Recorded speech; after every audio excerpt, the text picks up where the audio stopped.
So this is the patch bay setup that we had for the video that you just saw with the crazy funky glitch effects. It might look like a mess of wires, but it's really helpful when you're here to sort of like build slowly the setup bit by bit. You really get an idea, and it's a lot more intuitive than it might otherwise look.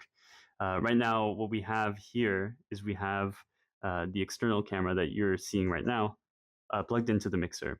And then that is also being put into, um, there's also a mixer going into another mixer. And that's what was creating the weird like effects, is sort of creating like a loop, kind of similar to some of the other videos that we had earlier where we were filming into a TV screen and you have an infinite loop of the same video over and over again. Or if physically, if you have a mirror next to another mirror and you put your head in and you see like a million versions of yourself, that kind of is the same effect that we're doing, but with analog video.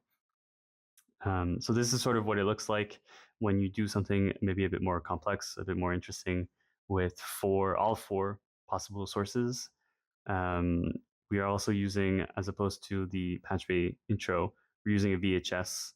So our VCR out is connected to our mixers, and all of the previews are connected to the amp, which allows us to see what we're doing on a couple reference monitor CRTs that we have before they go into the Blackmagic that digitizes everything so that you guys can see it. Yeah, so this is sort of what it looks like when you do some more complex patching. And this is even without audio being patched directly into the patch bay.